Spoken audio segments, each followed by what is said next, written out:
My name is Jennifer Bailey, and I suffer with Thoracic Outlet Syndrome, quite severe. I've suffered with it severely for the last 5 years, but I have been in pain for over 12 years. I had extremely severe tight scaling pain and severe muscle pain everywhere in my body, my left side in particular. I had severe pain around the first rib and collarbone, and extremely severe pain between the ribs in the front and the chest area. My neck was visibly swollen, like this. My trapezius muscle was so inflamed, it spasmed and it protruded 1 to 2 inches out from my neck. I suffered with daily extremely severe shoulder pain in the front, in the back, and extremely severe shoulder pain in the traps. I suffered from severe back pain between the shoulder blades and upper back pain. I had chest pain, shortness of breath, difficulty with a deep breath, and a racing heart. I had severe arm pain, forearm pain. My arm would feel so heavy, if I used it for a simple task, it would even get heavier. What scared me is when I began to notice severe muscle wasting and atrophy of the muscles on my left hand. The atrophy was so bad, my hands were like skin and bones. I was losing my grip and strength. I had constant numbness and tickling in my fourth and fifth finger on my left-hand side. My left arm was visibly swollen because the thoracic outlet was so compressed, the blood wouldn't drain out of my arm. All this pain and inflammation began to affect my mood. Because I had so much pain, I wasn't able to do simple activities like drive my kids to school or attend functions with very close friends. It was causing severe stress and anxiety. I became short-tempered. The fact that I had this condition for over 5 years, visited so many doctors that couldn't help me, I thought I would have to suffer from this for the rest of my life. I went into antidepressants that were severe. I was put on SSRI antidepressants, and when that didn't work, the doctor put me on a second SSRI antidepressant. When those antidepressants didn't work, I was put on drugs that are not only used for SSRI antidepressants, but couldn't reduce my depression. I couldn't sleep. I was taking sleeping pills prescribed by a doctor, yet I would wake up 3 to 4 times per night. And in the last 5 years, I had severe pain. I did not sleep through the night of that whole 5 years. The lack of sleep led to severe fatigue. My chronic pain was diagnosed by doctors as fibromyalgia many times, and of course, no doctor can reverse fibromyalgia. Once you have fibromyalgia, you have it for a lifetime, or at least that is what I thought. It got so bad that before I was in major chronic pain for the last 5 years, I was very active with my friends. We have a very tight group of moms, and we do a lot of things together, not just with our kids, but we go to Vegas, we do a lot of fun things. And I started bowing out and not attending these things. And I'm always there's one that's always organizing it, and I'm her sidekick. And we are both always there. And I started not to be there. And so the ladies knew I was in pain, but just kind of left me to be on my own because they know I don't like to whine or complain. And I got to attend fewer and fewer of the events to pretty much almost none. So that was really difficult. And even with my children, if I took them to a mall, we'd be looking at the game store, the bookstore, and then all of a sudden I'm like, we got to go right now. I'm in too much pain. I got to go, like mid shopping, and we'd have to leave because of me. So that just didn't feel very good either. I'm already in chronic pain, and then now all of a sudden I feel terrible because I've let my children down. I had shoulder decompression surgery August of 2018. I got some relief, but not 100%. Not 100% on my shoulder, I had relief. It bothered me after surgery, but got much worse in August of 2021. My dad passed away in February of 2021, and I had to deal with my family members. Sorry, I just cut her. I was working at the Vancouver International Airport during the COVID-19 pandemic, which was extremely stressful. So I'm sure that contributed to it as well. The amount of stress was overwhelming, and I think that is what made it that much worse. Severe headaches. I was diagnosed with Thoracic Outlet Syndrome, TOS for short. I read about Thoracic Outlet Syndrome. From what I read, it said if you tried everything and it won't go away, you might need your rib cut out of your neck, the muscle on the side cut out, and even the muscle in your chest. My doctor sent me for an x-ray to see if I had an extra rib, because that was, I guess, the first point to see if it was long, or people do have extra ribs. And thank goodness mine came back. I did not have an extra rib. So that was good, no surgery there. I went to the doctor so many times, they actually put me on the waiting list for a Botox shot in my pec, just to give me some relief from the TOS. I am extremely fortunate that I was not put into a dangerous situation of surgery.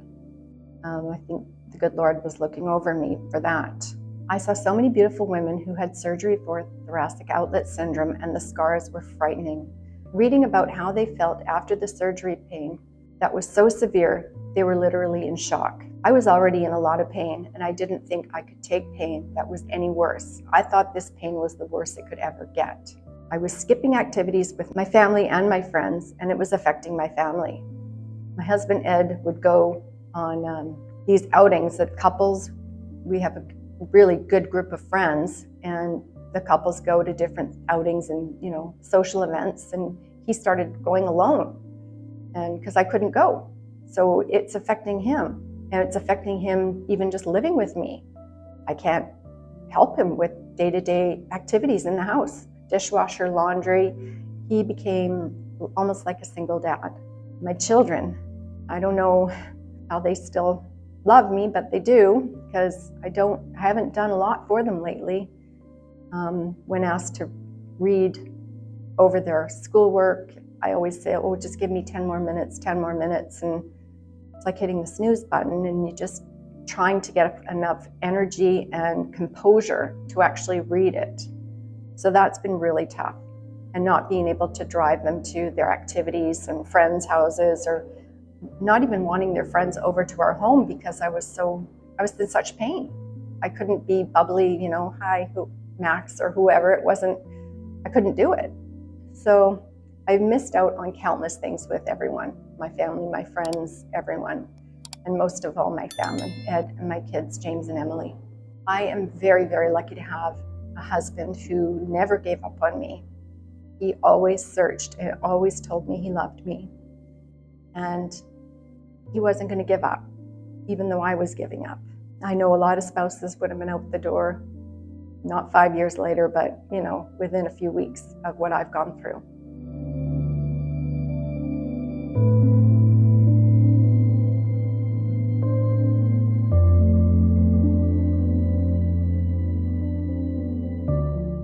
I was speaking to my doctor one day when he suggested I speak with Dr. Stockson, because he specializes in Thoracic Outlet Syndrome, inflammation, and the brain, how the inflammation affects the brain. And that seemed to be everything that I had. I had the depression, I had Thoracic Outlet Syndrome, and I had a lot of inflammation that I didn't even know I had. We got the book, Dr. Stockson's book, The Human Spring Approach, and we looked through it, and there was a lot that applied to me. And I was almost a little excited, like hopefully optimistic, thinking that nobody can help me. Ed got on the phone and spoke to Dr. Stockson, and he was like a dog with a bone. And he talked to him, got all the information. I'm sure Dr. Stockson got sick of talking to Ed because he's quite chattery, but he got me here. We had a Zoom call with Dr. Stockson, and I kept my composure on the Zoom call, and it all went great, and Dr. Stockson wanted me to get off a lot of the medications that I was on because they were actually quite dangerous. After the call, I kind of broke down and said that I was afraid to get off them because I didn't know how I would be without them. I didn't know if I would be able to get on the flight. I didn't know how I could even operate without them.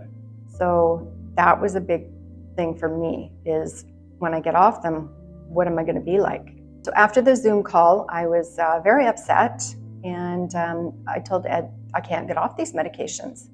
I just can't. I'm not going to be able to get on a plane without taking what I'm taking.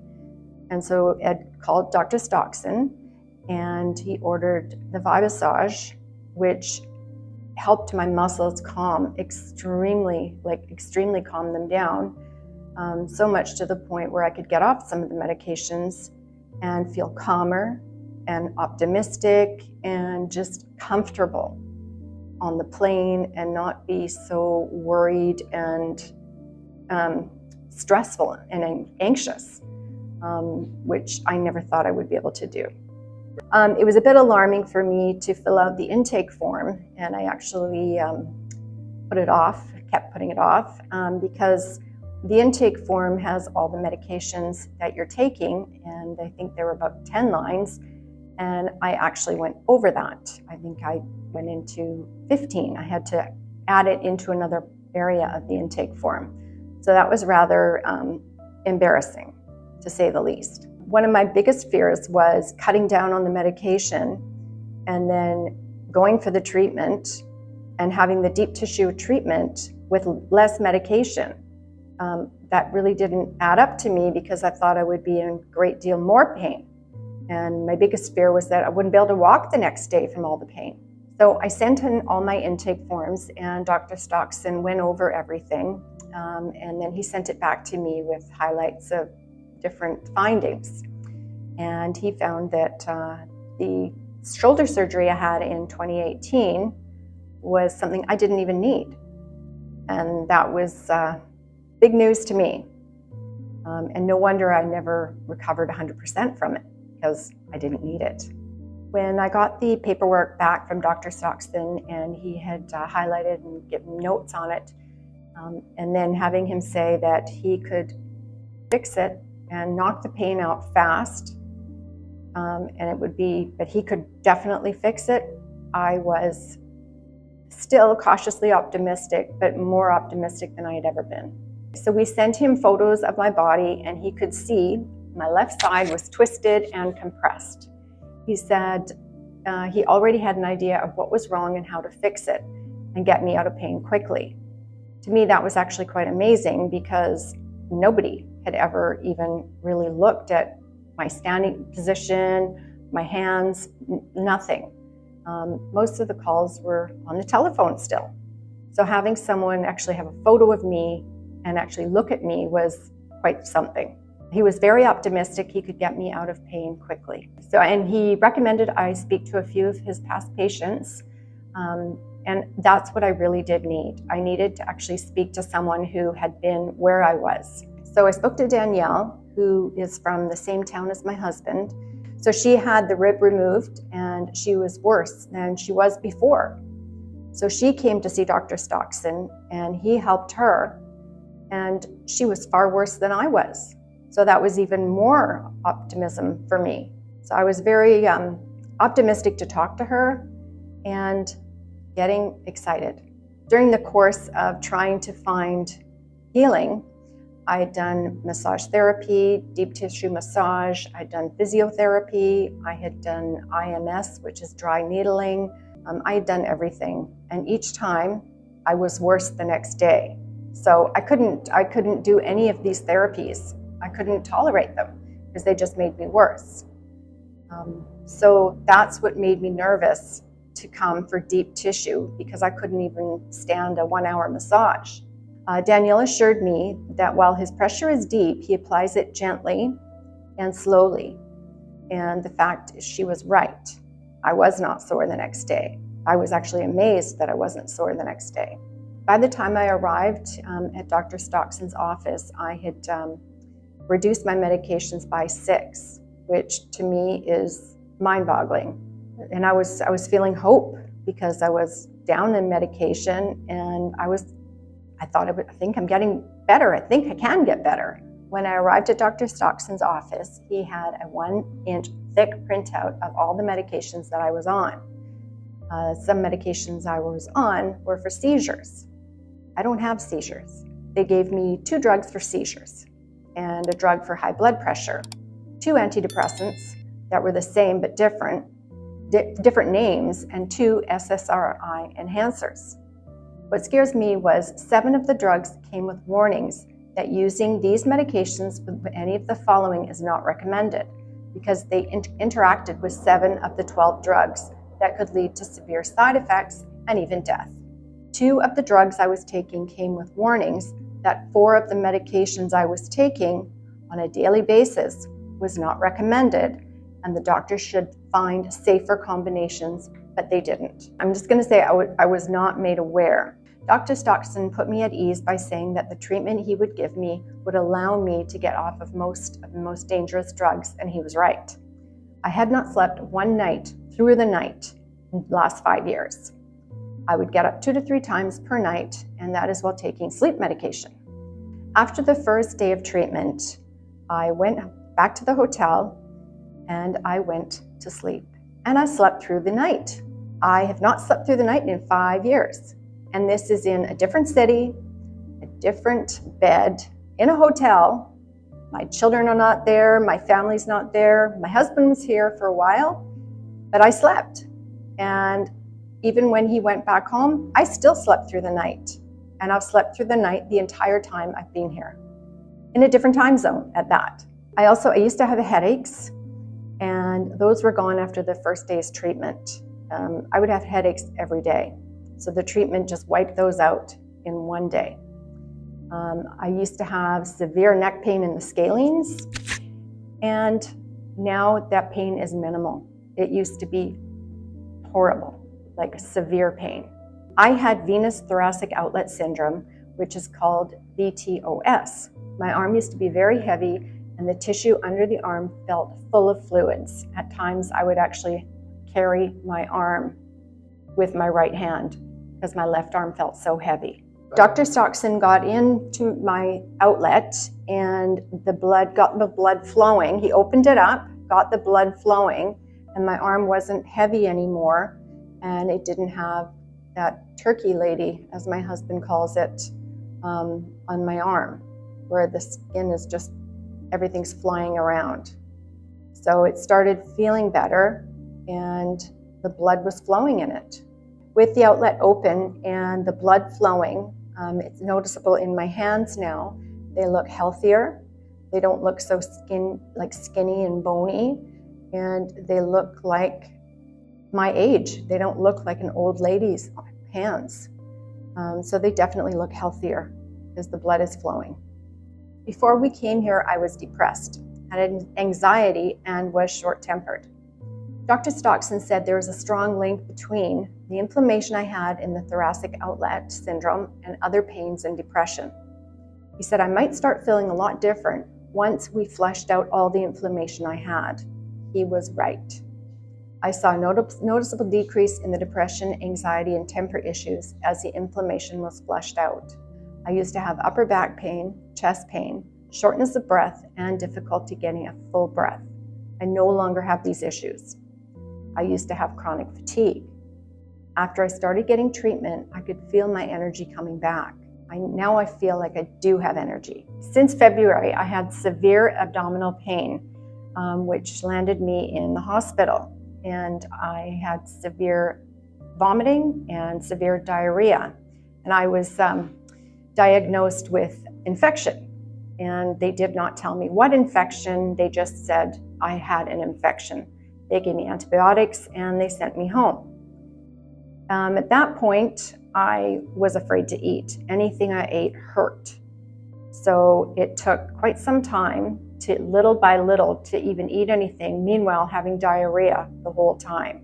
The inflammation in my stomach was terrible. I was vomiting every day. When I went back to work, or when I was at work the past year, I was vomiting daily. And at work, I would have to run to the bathroom, I would vomit, and then come back to my desk. Nobody at work actually knew what was going on because I didn't want to tell anybody. I wanted to keep it, secret. I didn't want anyone knowing that. I was dying. Well, that's Ed said, if I get a cold or something, it'll take me out. Yeah, I was withering away. So not being able to eat and just drinking and surviving on, but I would eat eggs and toast, and I would eat my drugs, take my drugs, and then I would drink tea and water, and that was it. And I was withering away. And my husband was afraid that I was going to die because I was so thin and I wasn't eating. And there was nothing he could do to make me eat. Having all these medications and minimal food, and I was just losing weight pound after pound after pound, to the point where my husband was actually afraid that if I lost any more weight, that if I got a cold, that would wipe me out. So it was very serious in the fact that I was losing so much weight and not eating. So Dr. Stockson examined my abdomen, and there were incredible knots, and he started to work on my stomach, and it was very painful, very, very painful to start. The knots were very, very tight, and he tried to break it up with the Vibasage. He did it with pressure points. I even did some with the Vibasage, and it hurt. It really hurt. It was painful, I should say. But I had no idea that there was an issue with my stomach until we started working on it, and I was amazed. And after the first day of actually getting some of that inflammation out, I felt good. I felt really good. And before we even worked on it, I thought, why are we doing this? But it was remarkable. It took 2.5 days to get all of the knots and everything, all the inflammation out of my stomach. But boy, did it ever make a huge difference in my life. With the treatment that Dr. Stockson has given me with the Vibasage and getting the inflammation out, and especially with the abdomen, I can eat now, and I've eaten 3 meals a day, and some of the meals I have eaten more than my husband, which has never happened. So clearing out my abdomen was key to all of this, which I had no idea coming into it, that it would even make a difference, or if it was even needed to be addressed. So that part I'm very thankful for. At one point, my doctor did an x-ray to see if I had an extra rib, and if that was going to be a problem, then it would be removed. Thank goodness I did not have an extra rib, and they did not go down the road of surgery. But I did look into it, and it just looked awful. It was not something I thought of, but I certainly did research on it. And I'm very glad that I was not put in the position where I was recommended to have any kind of surgery per se. The only thing they recommended was getting a Botox injection into my pec. And luckily, I have not been cleared off the wait list because I'm already cured. So at the end of my time with Dr. Stockson, we bought a Vibasage Pro, and we have it at home. And I will be keeping up my sessions. My husband will be doing the massage on me every night to keep all of the inflammation down and keeping it out. And I look forward to going out with my friends and not missing anything ever again. And I look forward to being the mom driver to all the whatever field trips and spending time with my children, and actually being mentally there with them, and physically there, but also mentally there, and just enjoying my family again, and enjoying my husband. My husband has a wife again who's not just, in bed in pain and moaning. And he has a part in that healing too, because he's going to keep the massage going on me each night. So I won't take any steps backward. That's just going to be forward from now. And I've got a new lease on life.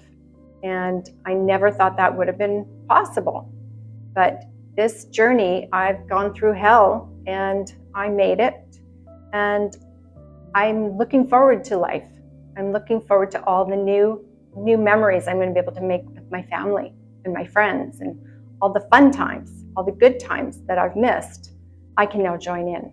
If you're in my position where I was with chronic pain and just unbearable pain, look for Dr. Stockson. Do not go and get a rib resection or any kind of surgeries. So just make sure you contact Dr. Stockson and you be brutally honest with what you're taking, how you're feeling, and have a good conversation with him. He can help you. So I urge you to not go that route. And I'm certainly glad that I was not put on that route at all. I don't want to have any surgery, and if they had offered it to me, I don't know what I would have done, because doctors know best, but get a second opinion. If they suggest it, call Dr. Stockson to make sure that this is the right thing, and he will do the right thing by you. I've been here in Chicago being treated for thoracic outlet syndrome by Dr. Stockson, and I feel great now. So surgery is not the answer, and I really urge you to see Dr. Stockson before you do any kind of surgery, because that will change your life. Having Dr. Stockson treat me, that has changed my life in a very positive way.